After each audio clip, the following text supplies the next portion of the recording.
receive from the systems. But the grievances about these reports fall into many categories.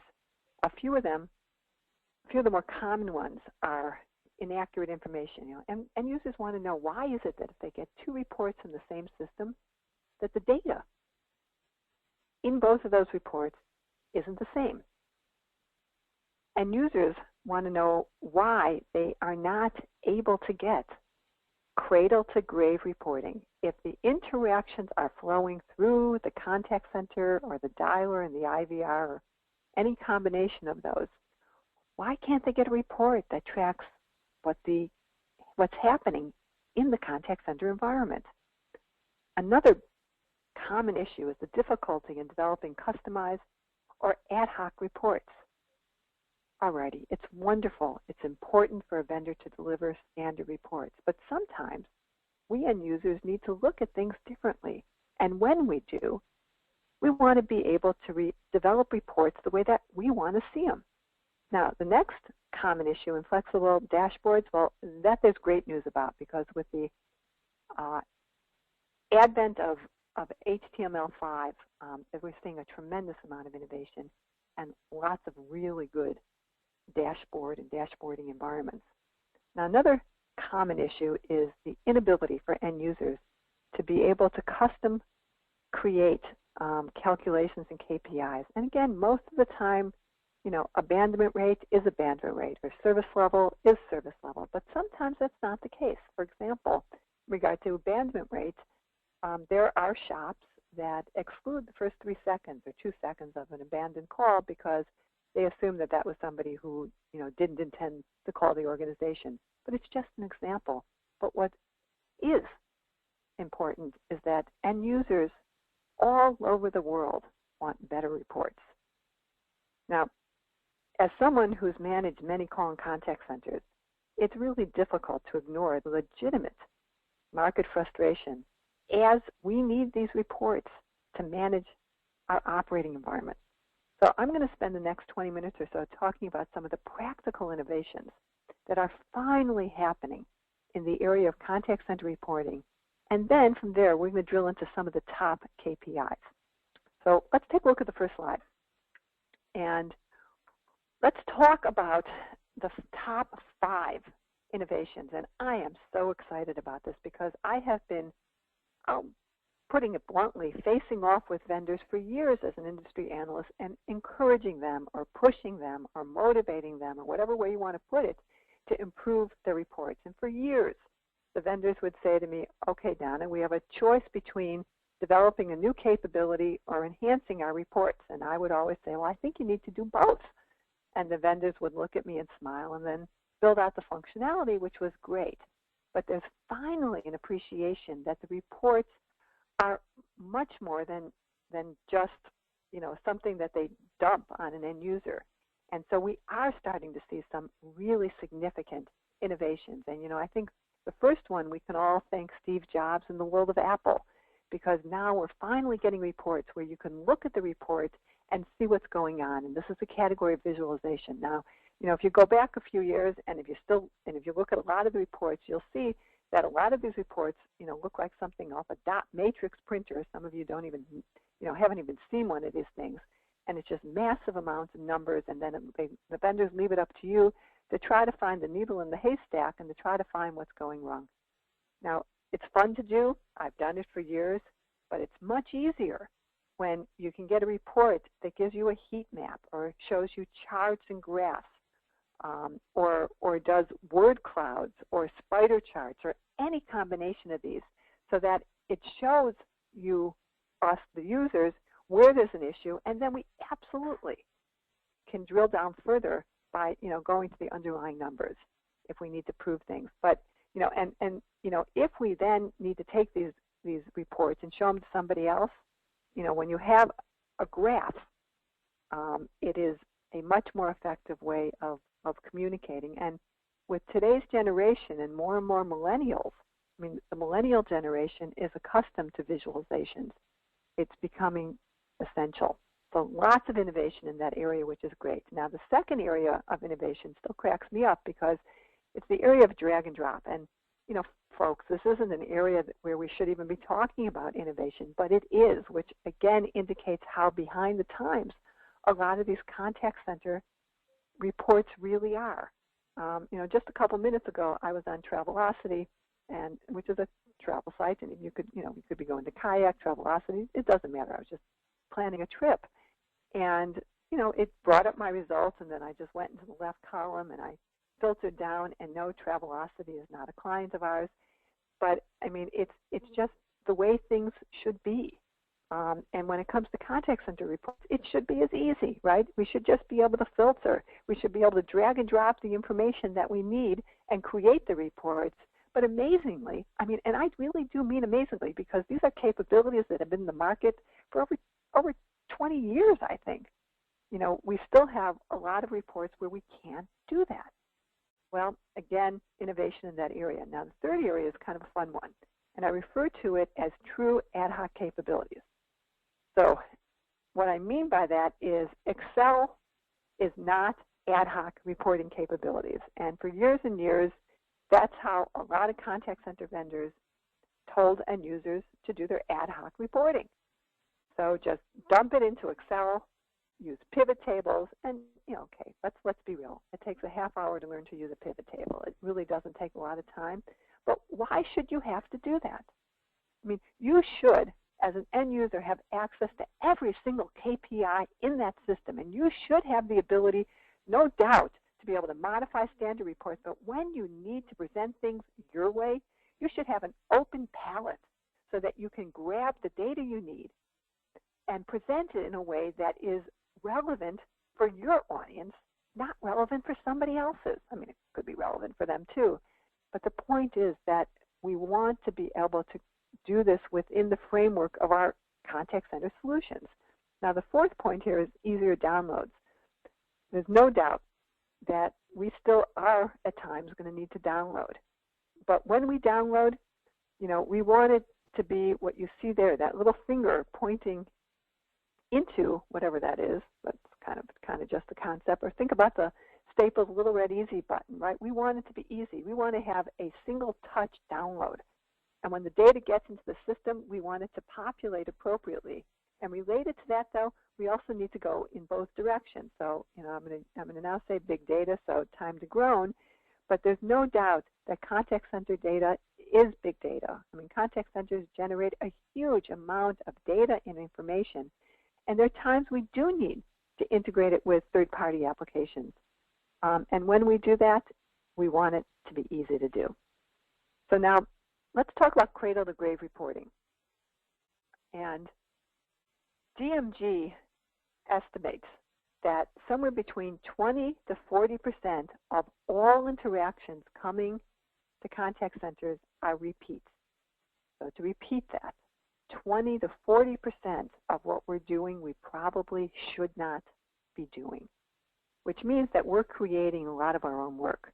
Now, this happens for lots of different reasons. And all these reasons are things that you should be working at in order to whittle them down. Well, clearly, when you start with the two things customers hate the most, being put on hold and being transferred, and that generates a tremendous amount of repeat activity. A lot of people just hang up when you leave them on hold too long, which is often what the rep is trying to do anyway, but not always. But it's more than just that. If you're using email as a channel, which is a good channel, not the best channel for servicing, but it's an acceptable channel, but your service level is 24 hours, that's the same as saying your email is not important to us, please call. Again, you get a repeat interaction. If you've got your customers and you don't use WebRTC, so they have to drop off the website in order to be able to get into your contact center. Again, that's a repeat interaction. Lots of different repeat interactions. What we need is cradle-to-grave reporting, and this is something that I have been talking about for as long as I've been in contact centers, that track everything that happens within our operating environment from the moment that it hits the contact center environment, from the self-service application through the moment that it gets resolved. And it doesn't make sense that vendors have not been able to provide this data for years and years and years. If it's happening in the system, the vendor should be able to produce a report that shows us what's happening. But it is so critically important. Just think about your IVR and think about where your customers are dropping out. In most cases, and I go into a lot of contact centers, and these are things that, when we're doing an optimization, I mean, there's just standard things that we're going to look for. I mean, there's a reason that any shop we can go in, we can take out at least 20% of the cost on a sustainable basis. And that's because we know where to look. And if we have the right reports, we're able to get that information and rapidly drill down. And this is information that you need to have to improve the performance of your operating environment, to improve customer satisfaction, to improve the overall customer experience, and while you're at it, to significantly reduce your operating costs and your agent satisfaction. This is the kind of stuff, it's conceptually simple, it's practically hard. But now let's take it to the next level and discuss customer journey analytics. Alrighty, Cradle-to-Grave Reporting is not customer journey analytics. Customer journey analytics is a wonderful concept that actually some of us have been talking about forever. When CRM, customer relationship management movement first came out, this is a lot of what it is we're trying to do. We call it getting a holistic view of our customers. And what we're doing with customer journey analytics is we're evaluating the customer life cycle from the moment that they first touch the organization anywhere, sales, marketing, service, websites, branches, and we want to evaluate everything that happens and see where it is we're doing things right, because most organizations are doing a lot of things very right, and where we have opportunities to improve. Now, what's interesting is this is an area of tremendous investment and innovation in the marketplace. So a lot of us have talked about this kind of concept for years and years, and now we are starting to see vendors deliver.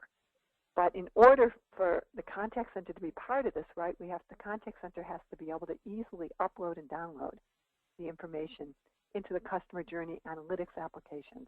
So this is going to be an area of ongoing investment for many years to come. So now, I've just, spent the last 10 minutes or so discussing, some of the wonderful innovation that's happening in the marketplace. And after 30 years of complaining about this, I'm actually thrilled with some of what I'm seeing. And I'll tell you right now, and I'm going to say this again probably later, if your vendor's not there with you, then you need to really push, because you need these reports in order to be able to effectively manage your operating environment. So now let's drill into some of the KPIs. Take a look at the next slide. And I'm now going to go through and discuss how it is we can use these KPIs. There's three primary categories of KPIs that we have in contact centers, right? The historical ones, which is what most of us get. I mean, this is what typically we get. We call them strategic. I think that's probably a polite name, because most of the vendors couldn't do other things, for many years. The second category, but the historical ones are KPIs that we can use to facilitate change management in a lot of different ways. Historical KPIs are produced on a next day basis and lots of other bases, whatever that word is, afterwards. Then we also have what we call near-real-time KPIs, which we're going to get to later on. And near-real-time KPIs are KPIs that are produced and generated every 5 to 15 minutes. And the reason that vendors have that category is because they weren't able to do real-time KPIs. Now, real-time KPIs happen in the here and now. And, so I'm the author of a book called The Real-Time Contact Center, and it absolutely drives me crazy that so many vendors, right? So we've got, aren't able to produce real-time KPIs. Contact centers are real-time organizations. And most of the shops for most of the years had to produce maybe near real-time, but without a doubt historical KPIs, because they weren't able to generate the information that managers and supervisors and agents wanted in real time. Really interesting. Finally, again, lots of investments. Now, let's go through some of the historical KPIs.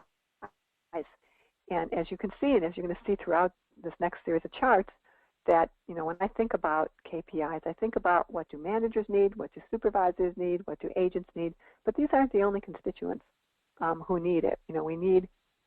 We also need KPIs for our business analysts. We need KPIs to feed our executive dashboards and scorecards. So there's all types of different KPIs, but we're going to drill into the most common ones today. And as you can see from looking at this, you can see service level. Some of these KPIs are things that are needed by both managers and supervisors. Effective call center managers can typically manage their shop with just a couple of KPIs. So let's say you follow your service level and your abandonment rate, and you see that your abandonment rate is, which is typically below 2%, is all of a sudden at 4%. Then you just look at the number of interactions, and at that point, an experienced manager will know exactly what's going on and where to drill in order to get the other information to figure out how to fix the operating environment. But there's some high-level numbers that you see here in KPIs that are very common and really wonderful tools for helping us, the manager, do the job. So, we talked about, the top ones, but then we also need to know our accuracy forecasting rate. If we are constantly in a situation where we're not hitting our service level and our abandonment rates are higher, then odds are we're going to have a problem with our accuracy, for the accuracy of our forecasting rate. Another KPI that you do want to pay a lot of attention to, but need to put it in perspective, is of course customer sat. Customer sat is critical. The question is what KPIs you're using and what methodology. A lot of shops today use Net Promoter Score. Net Promoter Score can be a great concept, but if you're doing it purely, then you're asking one question, which is, you're asking the customer, would you recommend our company to somebody else? That's fine when the results are fantastic, but if a customer says no, you are going to need to ask a couple other questions. It's important to look at quality scores. Quality scores are internal measurement of how well our staff is performing. You want to look at your occupancy rate, and then if you're a sales organization or collections organization, you want to concentrate on revenue generation, offer conversion. Now, for the supervisor, you're seeing a lot of the same KPIs. The difference is that the supervisor needs it by team, and they need it by individual within team, right? Because that's how they manage. Now, what's interesting is I also have some of this data on a historical basis for our reps. I visit a lot of different call centers. And, when I talk to reps, there's two things. And I do a lot of focus groups with reps and managers and supervisors. But when I talk to reps or agents, then there's two things that they want the most, and they're related. The first is, of course, they want to be treated with respect, which they are in a lot of shops. But related to that, they want the information in real time so that they can alter outcomes. It's really frustrating. Let's take a sales rep who finds out on a next day basis that they missed hitting their numbers and they lost $1,000 because they missed it by one and they just calculated wrong. So reps who don't have this information, you're going to see a lot of tick sheets. So we need to figure out how to get them the information. So now let's talk about the near real-time KPIs in the next slide. And again, as I mentioned, these are produced every 5 to 15 minutes. And some of them are the same. But the difference is when you're working in near real time, you're able to make changes throughout the day. So consider these your intraday type of KPIs. And the name of the game here, and again, some of them are the same, is you want to use it and apply it. You don't want to just listen to what it is. You want to go out and use the information. So we can see what we have for managers, some of the same, offered, handled, ATT, right, AHT, average talk time, average handle time.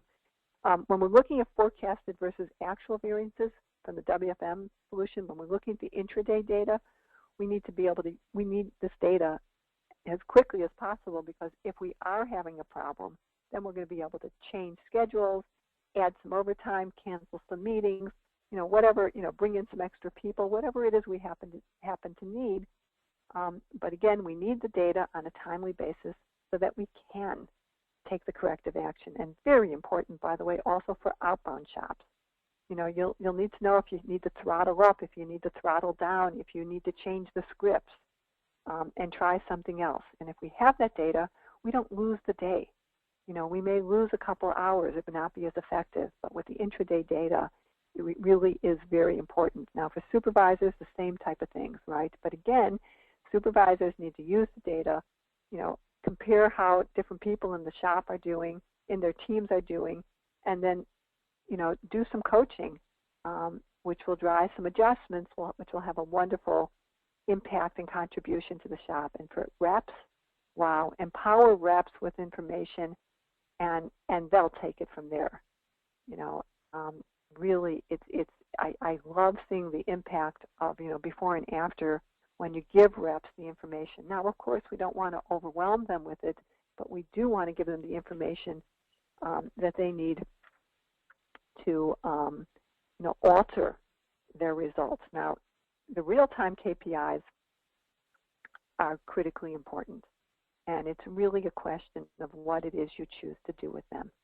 But as you can see, right, for the manager, we do need to know what longest waiting is, because that's a critically important piece of information for those of us who know what all the other KPIs are when we see that, right? For the supervisor has to know the status of their reps in real time, so that if somebody's just sitting there and unavailable, they can do something about it. It's not great for the rep to have been unavailable all day, and it's surely not good for your contact center who counted on that person being available. We need to know the adherence status, but, think about it now from the perspective of the rep. There are many shops, and I don't agree with this, that have a zero tolerance policy for adherence. Well, if they don't know that they're not in adherence, then, what are they going to do about it? So again, let's empower our contact centers with the real-time data. And clearly, if we have real-time data, then we can also have historical data. Clearly, if we can only get historical data, then we can't get real-time. So, the great news is lots of innovation, more and more real-time data making its way into the field. So now I'm going to wrap up with the next slide. And what you see here is basically decision criteria to help you decide if you do need new reporting. And this chart actually comes out of a white paper that Connect First can provide to you. And there's a lot of really interesting points on here, which I've pretty much already touched on. Now, the first two is that if you can't get real-time system reports and diagnostic reports from your contact center, if you get told that you're supposed to go to the system logs and, just weed your way through tons and tons of stuff to see what's going on and why your system's not working, folks, you need a new system. That is so critically important, so much so that, these are things that you just need to have. Looking number 4 on this list, you need the ability to be able to send notifications in any way you want in real time. We need the ability to affect change in real time, or as close to real time as can happen. Number 6, we absolutely, as I pointed out, need those cradle-to-grave reports so that we can evaluate our own performance and fix what needs to be fixed. Makes a huge difference in the performance and the overall satisfaction of your customers and your reps. I talked about the importance of flexible, wizard-driven reporting environments, number 10 on the list. Didn't spend a lot of time on dashboards and scorecards because there has been a lot of innovation there where you can drill down into the underlying interaction. Visualization, item 11 on the list, isn't important. It is mission critical, actually, which is a harsh thing to say if you think about it. But it is the way that most people look and are able to evaluate reports today. There's no doubt, number 13 on the list, that we do need everything to be mobile enabled. And because we are in the era of the overall customer experience where we are evaluating every aspect of the customer journey, we do need to be able to download our big data out of our contact center operating environments into the analytical environments third-party analytical BI tools and environments within our operating departments, within our companies. So with that, I want to thank you, and I'm going to pass the call over to Jeff, who's the CEO of Connect First. Jeff? Thanks, Donna. Ton of good information there. I just want to take a couple of minutes here to talk about, from a vendor standpoint, what we're seeing in the market. There's clearly a lack of high-quality reporting solutions, especially when you're dealing with the SaaS contact center tech vendors.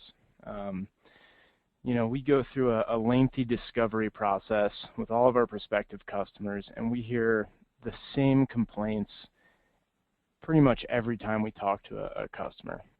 The list you're looking at here is kind of a high level of what we hear time and time again. And I'm just going to kind of talk about how a good solution addresses these pain points as a focus. So we'll start with the ease of use and customization. So a good reporting solution needs to satisfy the needs across the entire enterprise. So that's all the way up to your power users. These are the guys who understand data models. They understand how to calculate KPIs. They understand conditional filtering. All the way down to the floor supervisor, who doesn't really understand how all of that stuff works. They just know what their targets are. So they're monitoring their contacts per hour, their SLAs, their abandon rates, etc.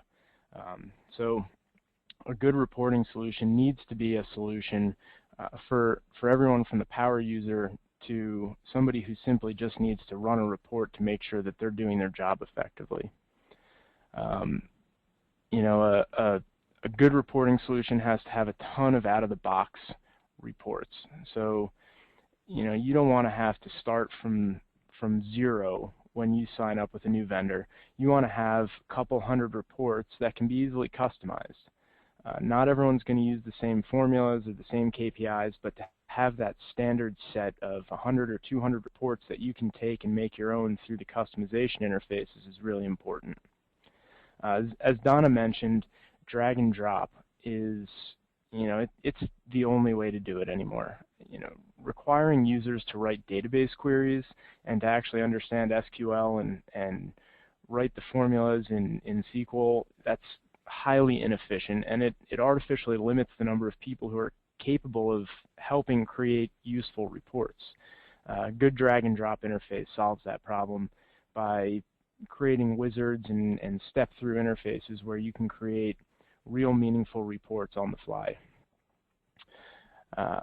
So another really important feature of any good reporting system is going to be the dashboarding.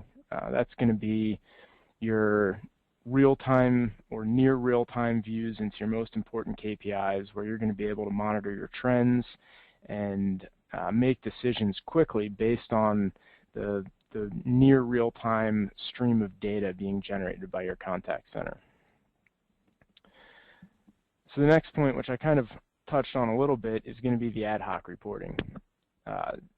This is the ability on a whim to drag and drop some data elements onto a screen, produce some visualization to look at something that you're either interested in or is concerning you, but to be able to do it in minutes, not days, which is, typically in organizations, you got to submit a request up to the reporting team. The reporting team has to schedule it. It needs to be built. But with a good ad hoc reporting engine, you should be able to look at whatever that key metric is that you're interested in right now, build that ad hoc report, export it, disperse it throughout the organization, etc. So I think any reporting system that doesn't have ad hoc reporting probably isn't even in the enterprise reporting classification. So now we'll go kind of to the next pain point, which I hear more often than not, and it's always surprising. The ability to effectively schedule reports to be delivered. And this is really important for any third-party contact center, BPO, where you're processing the calls for someone else and you need to get that data to that someone else regularly and on a schedule that is on their requirements. So to be able to schedule reports to be delivered automatically, from the minute to the day, annually, whatever it is, but to have a really solid report scheduling interface. And additionally, to be able to generate reports in a multitude of formats. So that's all the way, legacy raw data formats up to beautifully formatted pixel-perfect PDF reports that can be branded with your logos or their logos. But just having that wide array of not only scheduling, but also the various formats that your customers want their data or you need your data delivered in. And then we go on to the distribution channels. Being able to email, download, secure FTP, whatever your requirement is, to be able to get that data and that report to wherever it needs to go, to whoever needs to see it. So, secure FTP, email, real-time download over SSL channels, these are all standard requirements. So Donna talked about this next slide a lot, which is visualization, and this is one of the most important. Humans are inherently visual in nature. It's proven that learning through vision and seeing is much more efficient than simply hearing it, and that transfers over to absorbing data on a screen as well. If you're looking at an Excel spreadsheet with 50 columns and 1,000 rows, your brain is not going to be very efficient in figuring out what all that means. Good visualization techniques help you understand the important elements much faster, fractions of the time. And this kind of goes to the dashboarding concepts around a good reporting solution as well. The right visualizations presented on the right dashboards allow you to make the right decisions immediately. You're not going to miss an important piece of data. So the visualization piece of any good reporting system is absolutely critical, and that's all of your heat maps and your bar charts and your graphs and your pie charts. All of that can be extremely helpful in allowing everyone across the enterprise to process the information and make smart decisions. And then the last one, mobile capabilities. This is, as far as I'm concerned, this is kind of a no-brainer at this point. All SaaS technology should have a great mobile experience. Same for your reporting. One of the big reasons people are choosing SaaS technologies over more traditional premise equipment is that they can manage it and access the reporting and everything from anywhere on any connected device. So the mobile piece of any good reporting platform has to be right at the core and has to work well. So I think at this point we've got a number of questions, and I think Shelby is going to bring some of those to Donna and myself. Yeah, thank you, Jess. That was a lot of great information. We do have several questions from the attendees, so I'll go ahead and get those started.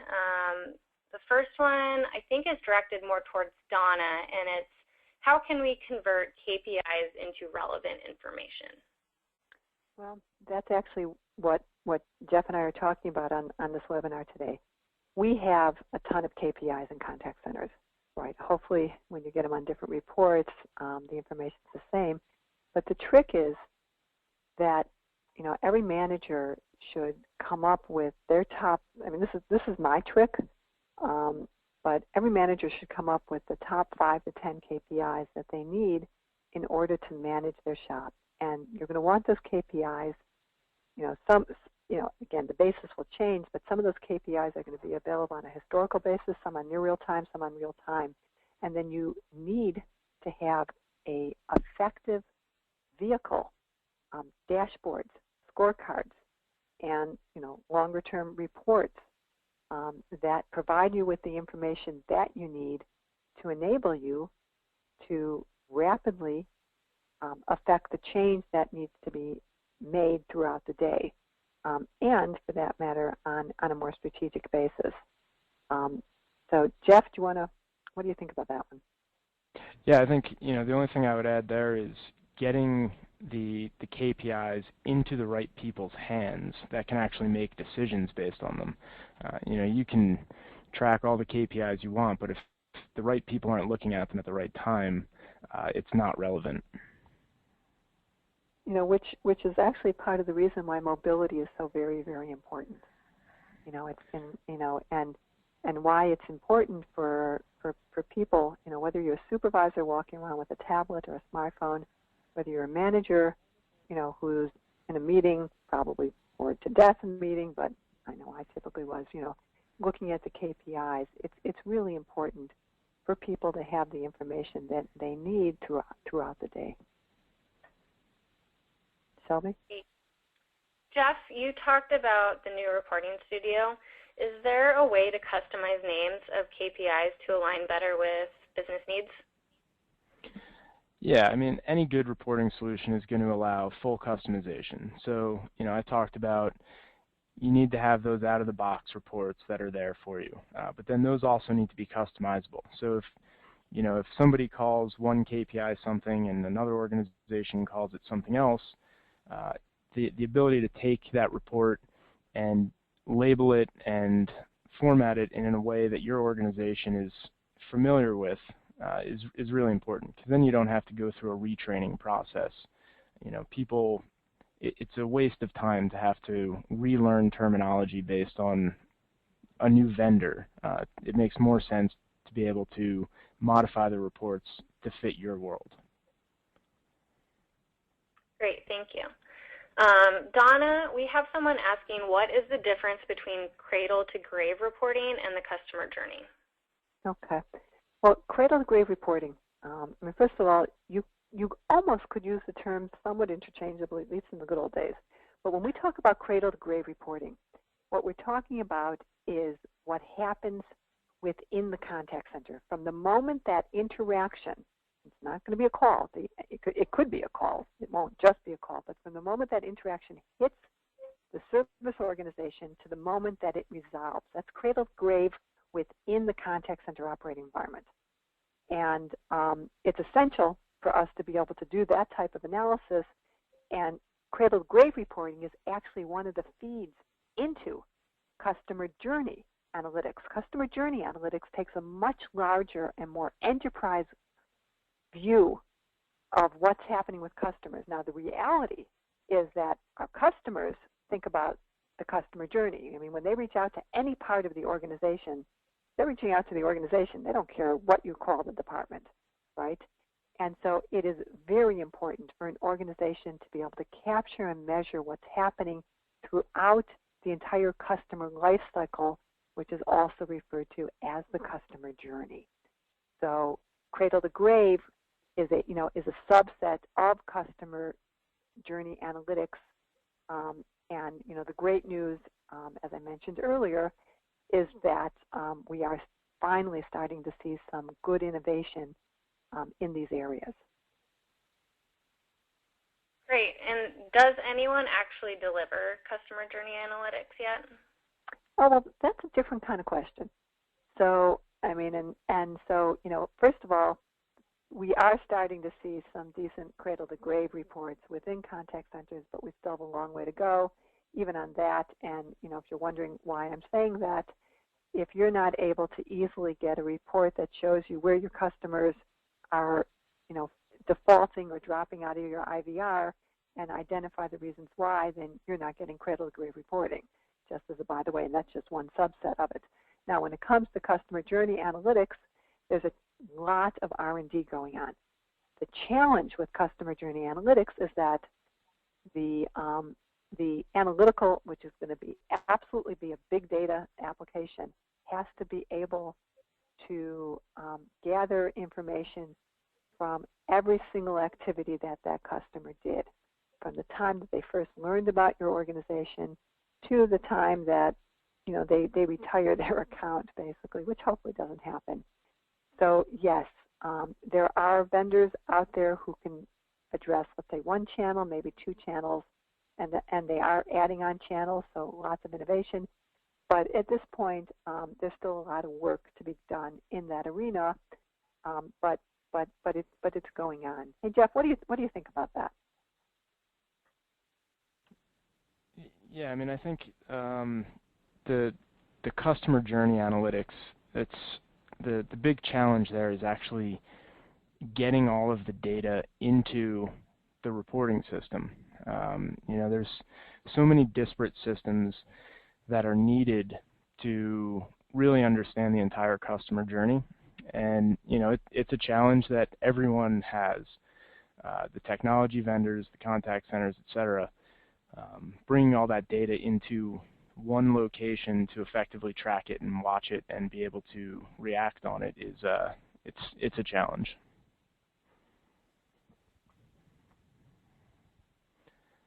Donna, this question's asking, do we need to give our agents direct performance data? This one's an easy one. Yes. And if you do, they will self-manage. Not everybody, but a lot of them. And I mean, it's the millennial generation in particular, and an increasing percentage of our workforce. I mean, we have to stop, talking about the millennials as if there's something different.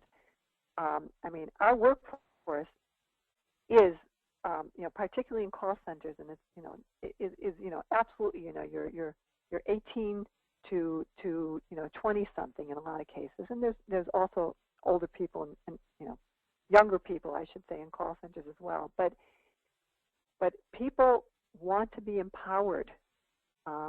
People want, more often than not, people are highly dedicated to improving their performance and just need the information that enables them and empowers them to improve. I mean, Jeff, isn't that what you see within your own company? I mean, and just throughout the entire working world today. Yeah, I mean, it falls under the my philosophy that you can never improve what you're not measuring, and that goes for contact center agents. If they don't see that their sales per hour today are less than yesterday, maybe they're not realizing that they're not performing. So showing your agents near real-time performance data, I totally agree. They're going to self-manage, and they're going to elevate their own game because they have a metric there, and it's being measured, and they can watch it go up or down with how they're performing, and I think that's a hugely beneficial resource to the agent. Thank you, guys. What is the difference between dashboards and reports? Donna, do you want to talk on this question first? Well, actually, dashboards are a form of reports. The difference is that dashboards show you what's happening in pretty much in the here and now, and then give you the ability to drill down and filter, and also give the ability to customize the views the way that you want to see. And what's happening in the marketplace is that HTML5 has really changed the way that a lot of vendors deliver information. And I'm seeing vendors actually move away from reports in a lot of cases, and just letting their customers create dashboards, which then can also be cut as reports. Hey Jeff, maybe you want to give a little bit more of a technical description of the differences. Yeah, for me, a key differentiator between a dashboard and a report is the level of interactivity in the interface. So people expect when you're looking at a dashboard, let's say it's a heat map, you're trying to figure out where your calls are coming from in the last 24 hours. That's typically going to be presented to you in a dashboard. You're going to see a map of your geographic area. You'll be interested in one section of the heat map that has a lot of activity, and you can click on that, and it zooms, and you can gain some extra granularity. So, and again, it goes back to the visual data processing piece. dashboards are going to be much more visual in nature. Typically, they're expected to be, pretty up to date, near real-time data, and highly interactive. So being able to drill in, like Donna, like you said, change your filters, maybe change the way you're looking at the data. Whereas a report, you're kind of expecting it to be a static set of data that you're expected to absorb as is. So that would be really how I would truly differentiate a dashboard system and a reporting system. Great, thank you. So both of you talked about mobile a lot in this presentation. One of our attendees is curious, Jeff, does the Reporting Studio work on all mobile devices? Yep, so the Connect First Reporting Studio works on any connected mobile device that has a modern mobile internet browser. So any Android, BlackBerry, Apple device has a modern HTML5 browser built into it, so it'll work great with all of those platforms. Perfect. Now this one's for Donna, I think. Do you see a correlation between vendors allowing a higher level of customization on reports and better strategic business planning? Well, without the ability to do customizations, it's often hard to get the kind of information that you need. I think there's actually a number of interesting correlations, and actually I think it would be an interesting thing to actually study. But I think what is important is that organizations do need call center managers need the ability to create the reports in the formats that they need to create them, and that's just for the call center. I mentioned right at the beginning that there's a lot of other audiences for contact center data. I mean, if you want your contact center to be taken seriously, you need to be able to report and share contact center data on a timely basis and feed it into the EPM, the Enterprise and Corporate Performance Management application. So in order to do that, it's typically you've got to have a way of customizing the feed, because this is not something that you want to do in the old SneakerNet way.